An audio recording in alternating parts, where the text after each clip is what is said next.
Hello again, everybody. This is Mr. Everything, and I am coming at you with another Wargaming and Miniature channel update. What we do is we do these updates monthly. Uh, what I try to do them monthly, and what I'm going to do is, if you haven't come to any of these channel updates before, what I do is I break down my plans on what we're going to show on the channel and what we've previously shown on the channel, and basically just keep you up to date on everything YouTube, and also basically just what I'm doing game wise and projects and stuff like that. So basically it's a general all-encompassing update on Mr. Everything and Wargaming and Miniatures. Okay, so I have a little notepad here. Let me pull it up. Some topics that I want to talk about. Basically, I wanted to say what this channel is. This channel it's my YouTube channel. It's a channel that I get to show off my hobbies, which are things like miniature wargaming, computer wargaming, role-playing games, building terrain, painting, basically gaming, just gaming, as a broad statement.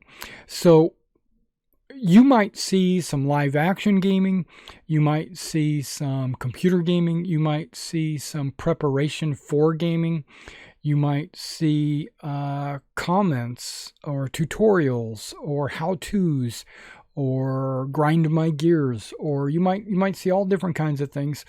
And if you go back into my archives, you might actually see some airsoft gaming. So basically just take a look around, see if you can find anything that you like. Otherwise, if you're a repeat offender, no, if you're a repeat viewer, thank you for coming out to my channel. I appreciate everything. If you want to help support the channel, you can do that by hitting either the super chats or the PayPal me link in the descriptions, or you can subscribe to the channel, like this channel, share it with your friends. If you've got wargaming friends, let them know about this channel so that they can come check out my videos as well. All right, so let's get into this. Now, who am I? This is something that I haven't really talked about too much. I talked about a little bit, but I haven't really shared this. But being that this is 2021 and it's the end of June or the beginning of July, I wanted to share the position that I'm coming from. How about that? Okay, so my dad was in the Coast Guard. Let's start with that. I moved around the country. I've lived in half of the states of the United States. Lived in Florida, North Carolina, Oklahoma, Louisiana, Kansas, Colorado, Texas for a short time, California, Alaska,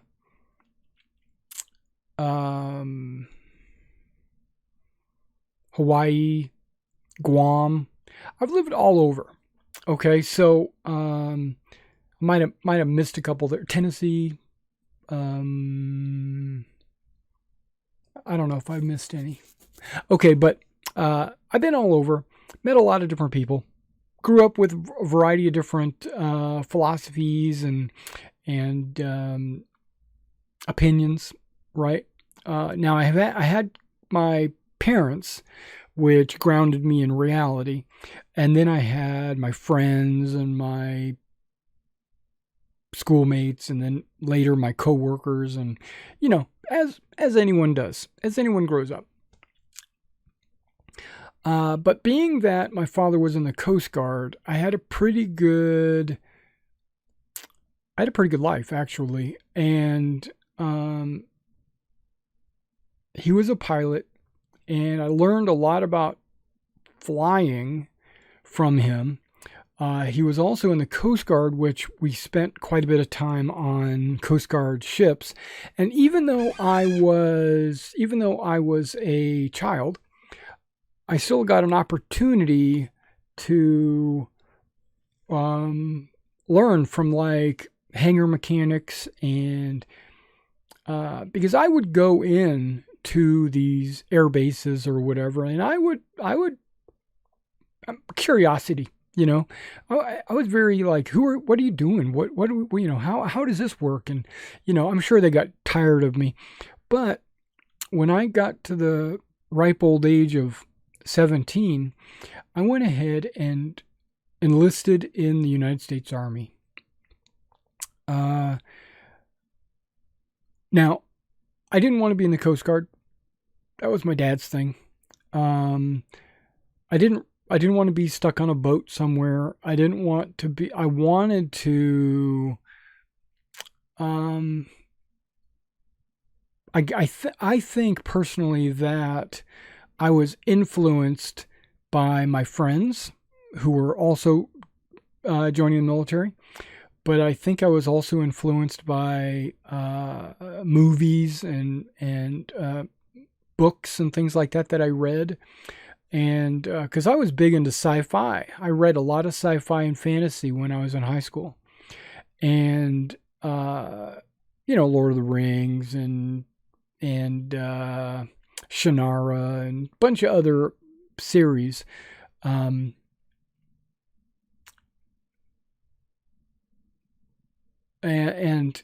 I think that influenced me in a brainwashing way, actually, kind of in a subconsciously indoctrinating me into thinking that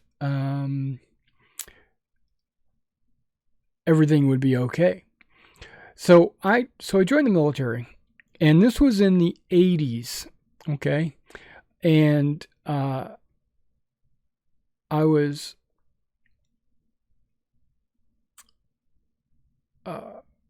I wanted to be better than average, right? I didn't want to be just that guy. I wanted to be the guy, right? So I told my recruiter that I wanted to be airborne, right? I wanted to be a paratrooper. Plain and simple. And he came out and he told me, "Hey, we got this job, it's doing X, Y, and Z." I don't even remember what the job was. And he said, "It's located, in this great place, Korea. You can go to Korea and you can do all this stuff." And I said, "Is it airborne?" And he was like, "No, but you could do this and this." And I said, "No, I don't, just go away. I don't want to do anything." And I stuck to my guns. And then like a week later, he's like, "Oh, we got these two airborne positions just opened up, and I could put you in one of those." And I was like, "All right, sign me up." And so the two that he offered me was Alaska, which I said, "Okay, that's cool. I used to live in Alaska, so I thought it was pretty cool." And then he said also in Italy, you could be stationed in Italy. And I said, "Oh, sign me up for that one." Boom. So I went to a unit called the 509th. If you're not familiar with it, they're the gingerbread doughboys.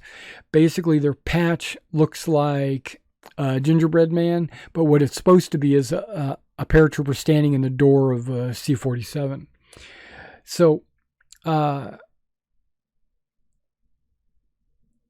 so I joined that unit, and I got deployed to Italy. Now, I'm going to jump forward in history because I don't want to go through my entire military career and all that. That's not something you're really interested in.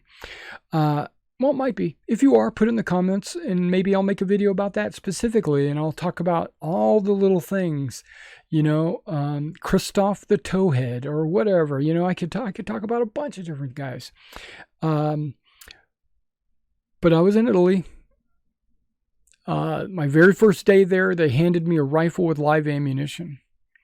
And they told me to shoot anybody that tried to come over this fence. And that was an eye opener, because I thought we were at peace, and I was put directly into an opportunity. I was directly put into a situation where my life was at danger, right? And I was like, whoa, wake up, right? And then it goes on from there. But let's not worry about all that, because if you want to look this up, there was a general in Shafe, which was General Dozier. He was kidnapped by the Red Brigade, and blah blah blah. We won't get into all that. Okay, so jump forward, right? So I get out of the military, right?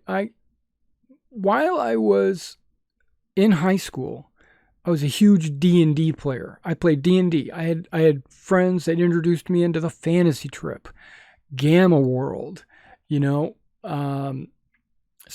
Battles. I played all different kinds of games. I was a huge gamer, traveler. And then we go to the military. I find other like-minded people in the military that wanted to play these games as well. I was able to keep my hobby up. And then I got sent back to the U.S., continued, joined the SCA, continued to do live action RP,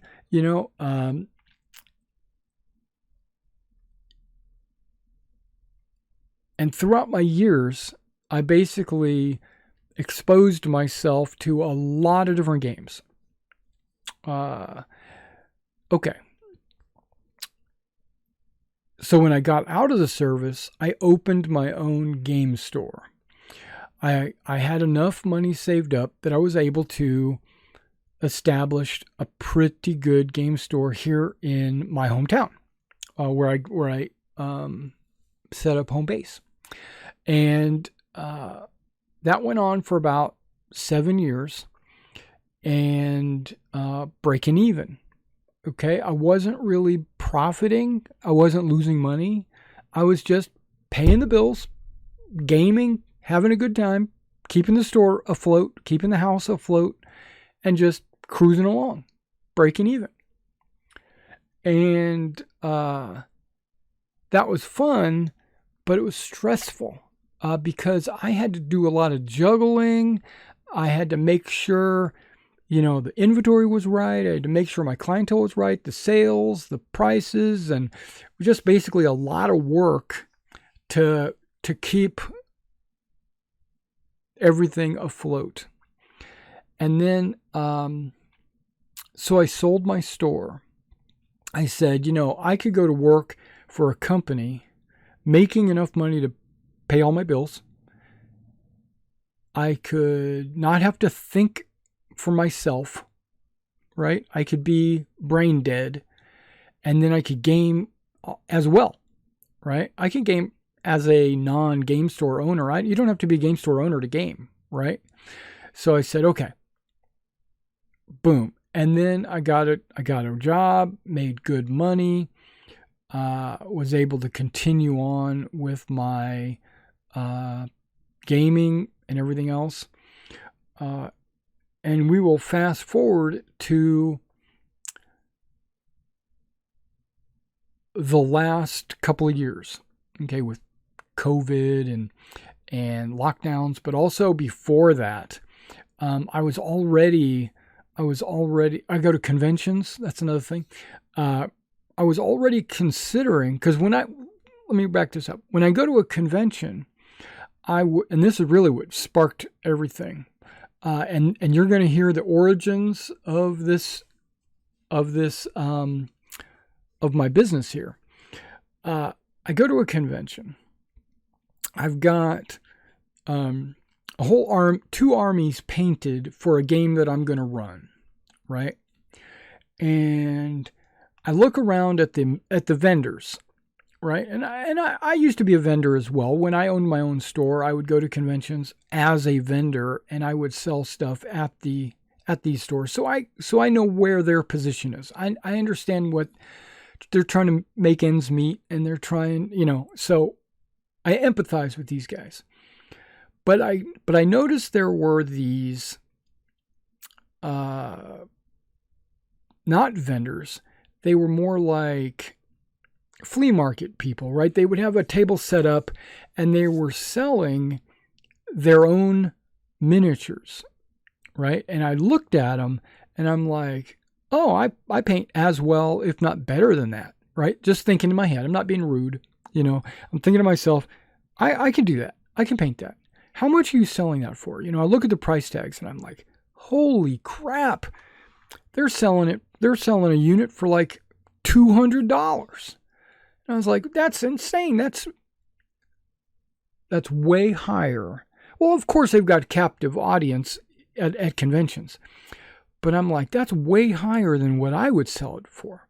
And I did math. I said, okay, if I had to buy the miniature at retail, okay, full price, and I had to paint it, that's going to take time, and time is money, right? And then if I was to sell it, right? How much would I sell it? How much would I need to sell it for to break even? And then how much would I need to, because now breaking even is as if I went to work at a McDonald's, whatever, wherever I work. I'm not going to say where, but let's say I'm working a shift and I'm making $20 an hour, right? So to me, that tells me at that time when I'm doing it, that my hourly rate painting those miniatures needs to equate to about $20 an hour. Okay. So if it takes me one day to paint a unit, right? And it only takes me 8 hours to paint a unit, I go 8 times 20, that's 160, right? So I could sell it for 160 plus the cost of the figures and maybe 180 and then undercut these other stores. And I was, and then I wouldn't have to work because my work would be painting miniatures. And I enjoy it. I enjoy painting miniatures quite a bit. So then I thought to myself, well, that's a gamble, right? That's maybe that's not risk it. Let's not risk it. You're right. Kind of like owning my store. It was a gamble, because some months I sold good stuff, some months I didn't sell. So you always had to keep some set aside to cover those bad months. Okay, so what I did was I took my army. Remember those 2 armies that I painted for the convention? I specifically took a couple of months, painted these 2 armies specifically for that convention. And I took the units, I broke them down. I had something like 60 units or something like that. So I said, okay, that would have been about 2 units a day for a month, or however long it was. It was like 3 months actually, and 60 units. I remember, but it was so many units divided by so many days. How much per day or how much per week do I normally make at this place that I work at? Because I didn't work 5 days a week. I only worked like 3 days a week. Good salary, but low in the hours. So I looked at it as a weekly income. Like, how much do I make a week there? And I said, okay, I make this much. I make $50 million a week. Okay. So then we take that week, the $50 million, and we would break it up into 60 miniature units. And then that would be like 10 million a unit. Okay. So then I said, okay, I'm exaggerating. It actually came out to, after doing all the math, it came out to about $100 a unit. And I was like, wow, that's like half the price that this other unit, these other guys are selling At a convention, you got to understand that at the convention, I'm sure they're jacking their prices up because I've got a captive audience. But that's not the way I operate. I don't think that way. I think if you keep your prices low, you'll sell more, like the old mass market thing. If you keep your prices low, then more people will think you're a good person. They'll think that you've got reasonable prices, and they might actually buy it. And then you actually leave the convention with cash in your pocket and not having to carry your miniatures home. Okay, so you're not trying to, extort, take advantage of your captive market. So I would, I put them up on eBay, right? And I said, you know what? I'm going to sell them for $80. $80, crazy. That's under my cost, or my theoretical cost, right? Most units sold after bid wars and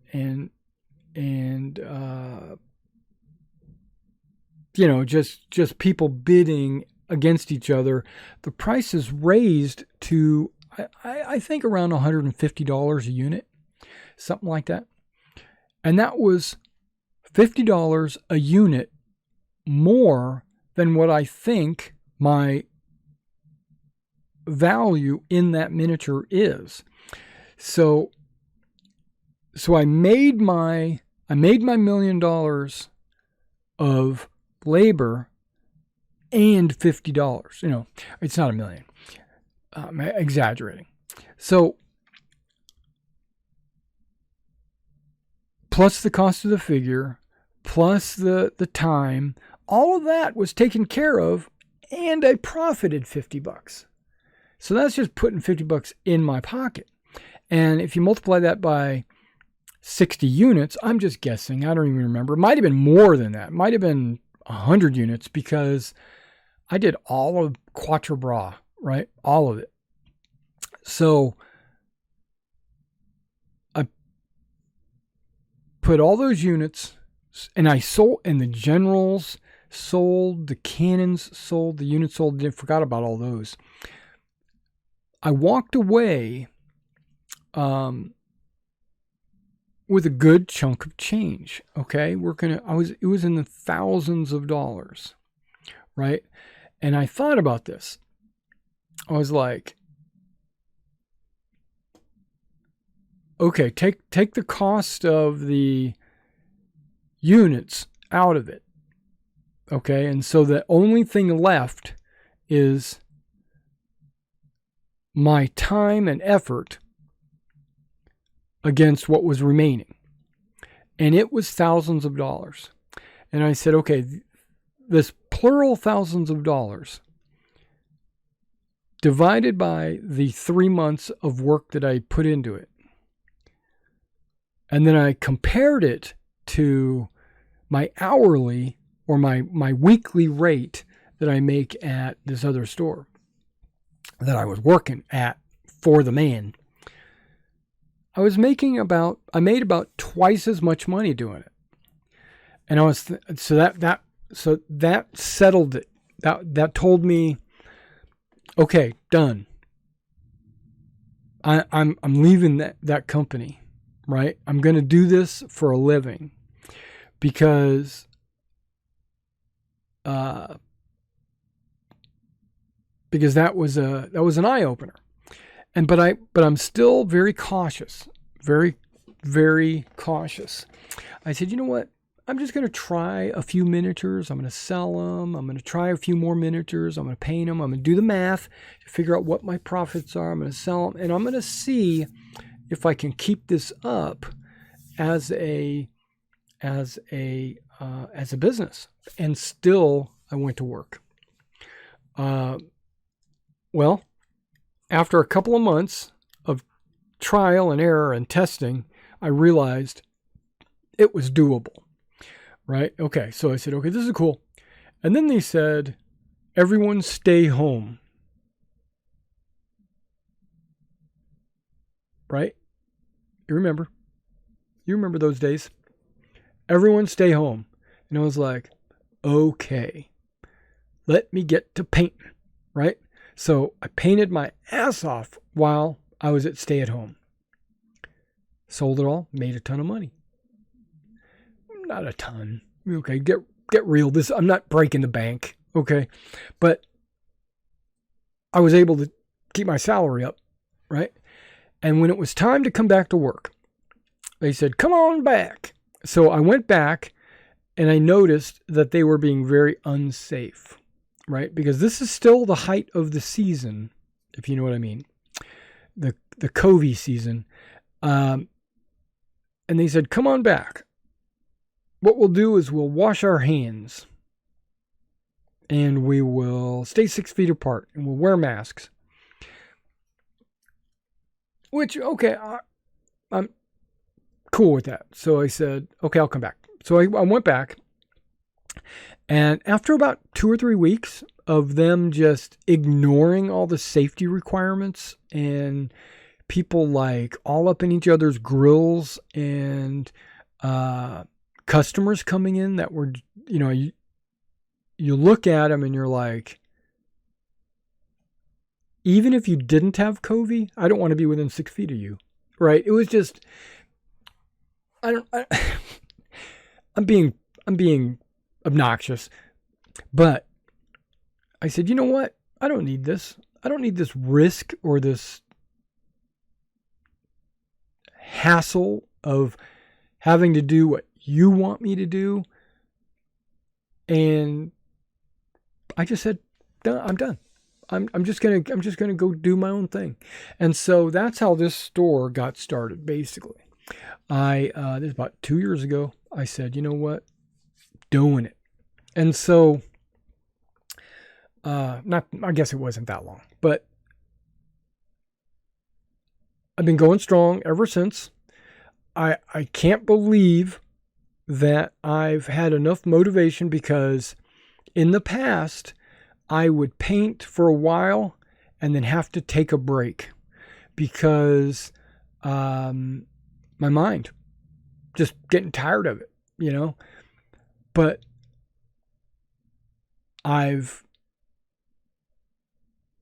through mental discipline and understanding that this has to be done to pay the bills, I've been painting like crazy, right? And I'm also alternating. I'm painting medievals. I'm painting American War of Independence. I'm painting Napoleonics. I'm painting World War II. I'm painting, this and sci-fi, whatever, fantasy.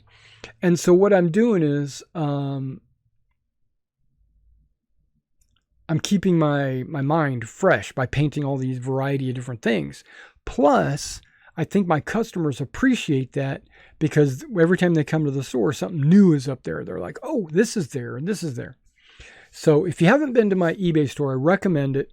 If you want to see me paint something specific on my eBay store, please do drop me a line. Say, hey, Mr. Everything, I'd really like to see some Japanese, or I'd really like to see some Gar, or I'd really like to see some Polish Lancers, or whatever.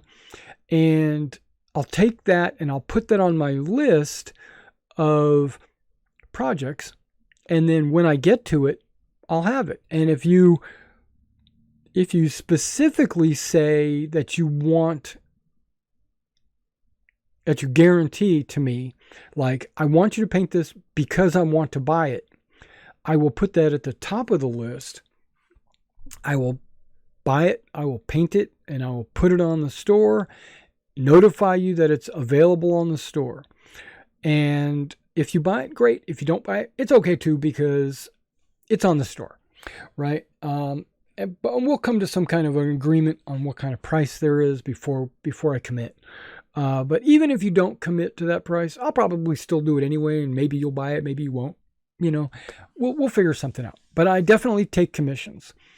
Okay, so I'll put a link in the description below to the eBay store, so you'll be able to just click it and go to the store if you want. Okay, let's get back to the YouTube channel. I know it's been like 30 minutes of video talking about myself and my store. this is kind of cool in a way, but it's also kind of upsetting in a way. Not upsetting, but it's kind of like disappointing.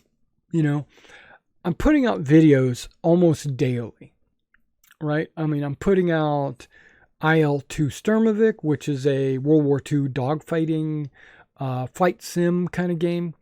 I'm putting videos out for that. I'm putting out videos for Phoenix Point, XCOM 2, the historical miniature gaming.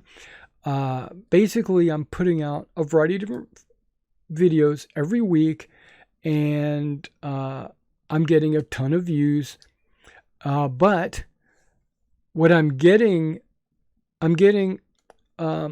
noticed there was a trend just recently. I kind of went back a month or two and I looked at the videos that I'd released, the Phoenix Point, the XCOM 2, the historical miniature games, the IL-2, and I looked at them and I noticed that if they were historically themed, I got like 600% the viewership. 600%.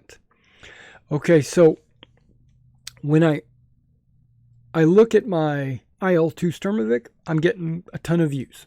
Tons. When I look at my historical miniature gaming videos where I'm just showing off figures, talking about my project, talking about what's coming up, ton of views. Hundreds. But when I have gameplay videos of playing XCOM and Phoenix Point, which I really enjoy both those games, and I thought I'd get a lot of views on those, I'm not getting very many views on those. So what I'm going to do is I'm going to react. That's going to influence my content.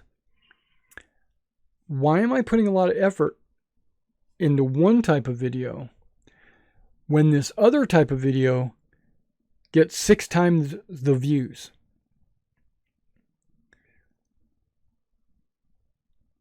Right? You understand. So my XCOM and Phoenix Point videos, I'm still going to play them. I'm still going to record them, but they are going to go up. I'm going to put them on the back burner.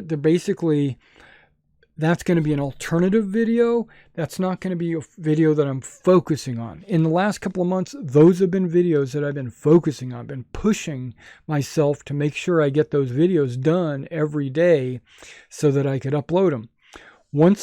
Now that I've realized that nobody cares, I'm only going to do that for myself. So basically, I'm only going to record those from time to time when I sit down and I decide, hey, I'm going to play this game. And then even then, I might play off camera and not record it. So there. Okay. But that means I'm going to play more IL-2, which I love that game. That's one of my favorite games out there, believe it or not. And I am happy that people like that because I like it too. They have a bunch of different planes you can fly. It's fun to fly. The terrain looks good. It's in 4K. You know, I only record in 1440 because 4K would blow my system up. I've only got a 970 and I only have 9700. I got a 9700 and I got a 1070. And so 1440 is where I'm stuck at. Got 32 gigs RAM. Big deal. Okay. So you're going to see more historical themed games that I'm playing. But when it comes to miniatures, I paint miniatures every day. Maybe not every day. At least 5 days a week. I'm painting miniatures. Some days I don't. Like tomorrow, I probably won't paint anything. Because tomorrow I have to get ready for my live streams. Okay, which I'm going to segue into live streams. Okay, every Thursday I've got a live stream role-playing game. So we are alternating Dungeons and Dragons 5th edition, Odyssey of the Dragon Lords, which is a really cool campaign. I'm digging it a lot. If I had to choose a D&D campaign that I've played in the past and this one, this is on the top of the list. This is a good, well thought out D&D game. And guess what? The same guys that did writing for Mass Effect did Odyssey of the Dragon Lords. A lot of similarities. There are a lot of tropes in Odyssey of the Dragon Lords that you'll also see in Mass Effect. But either way, it's fun. And the players are enjoying it. They're digging it. And we alternate weekly with another group for Traveler. Traveler is my science fiction role-playing game. And I'm playing an old classic module using the Mongoose 2nd edition rules. It doesn't blend perfect, but that's okay. I try to play the story and not the rules. So everything's okay. So that's what we're doing on Thursday nights. And we play from like 5 to 10. You should come out and check it out. We do that live. If you can't catch us live, it's up on video on demand later. Okay, so on the channel.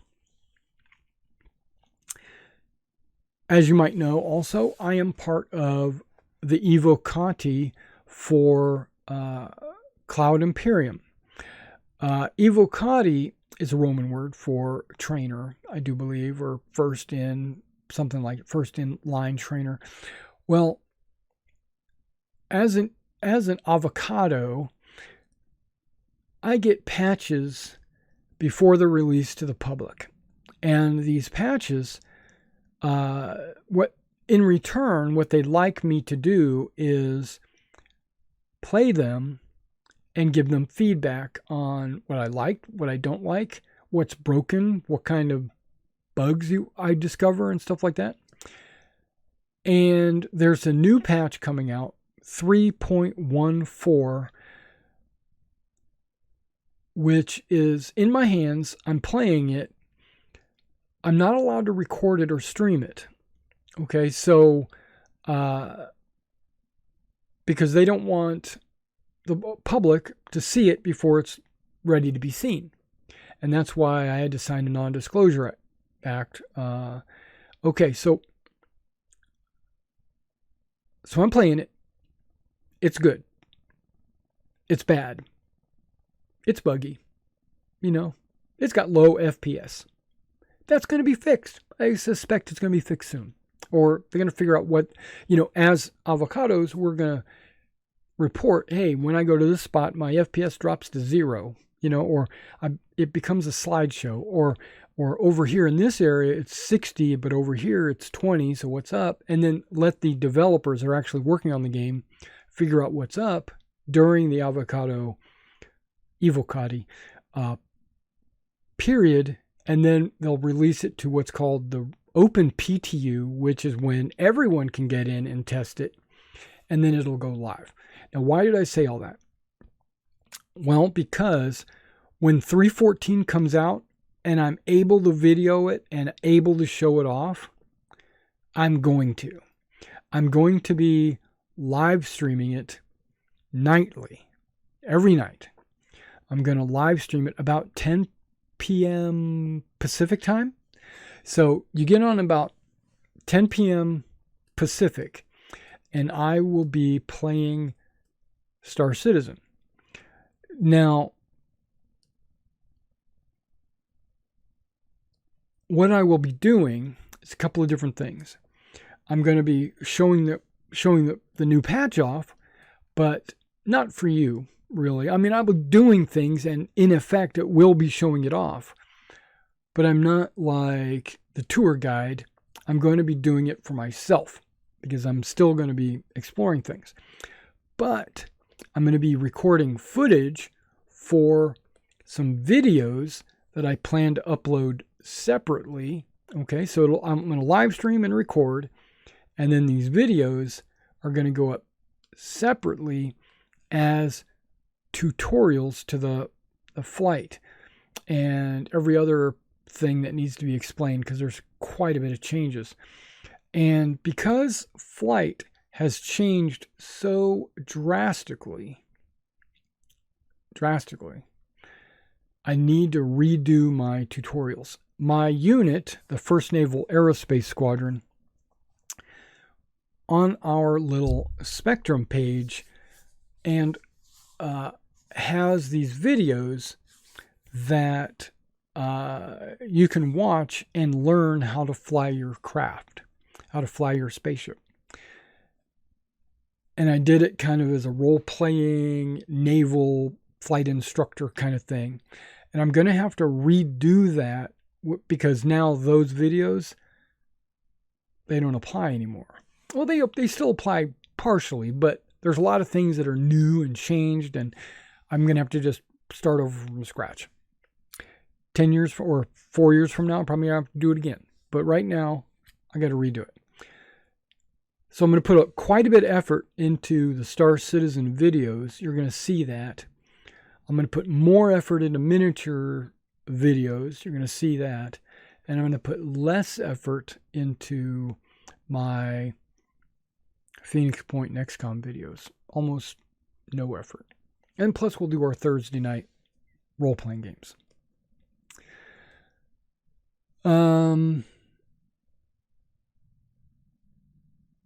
Okay, there is a convention going on. I think it's in August, so it's like next month in Nashville.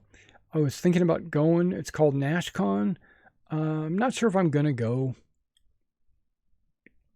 Probably not. Maybe next year. All right, guys. Because what I'd like to do is my Waterloo project, and I don't think I'm going to have it ready to go in 1 month. I got too many units. Just as a aside,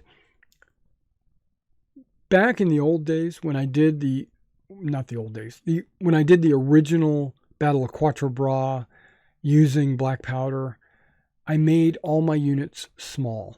So I made every unit 16 figures, and that's not the official, or that's not the not official. That's not the standard size. The standard size is 24 figures, and so I'm having to do 150% of the models that I did originally. Because remember, I sold them all, so I had to start over from scratch. And instead of doing 16 figure units, I'm doing 24 figure units. So it's taking a little bit of extra time and money to do. So that's why I didn't do it in 3 months. And plus, in between that, I can't just dedicate my time to that, because I also have to paint and build models for the store, because I got to pay the bills. But if you notice, I'm paying the bills and I'm still being able to get all the miniatures that I need. Okay, so I have a backlog of probably 3,000 miniatures. I mean, I got a ton of miniatures.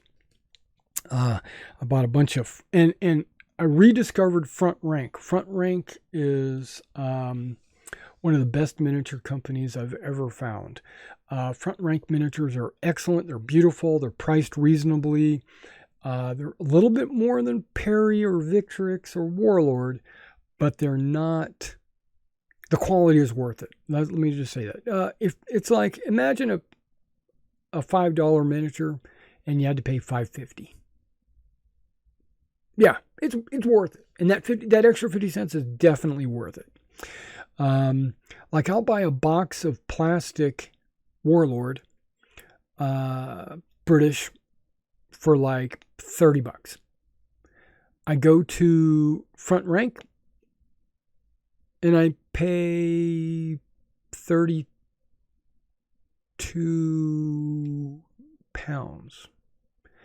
So it comes out to about $38, $39. So it's worth it. And they're all metal. And I'm a big proponent for metal miniatures. Plastic metal miniatures are nice, they're cheap, they're light, but you have to spend a lot of time assembling them. And that cuts into my hourly. All right, guys, thanks for coming out and checking out this channel update. Expect to see what I just said. I'm not going to re-say it again. And if you want to know more about me personally, put it in the comments. If you want to see specific type of models from any genre, just let me know.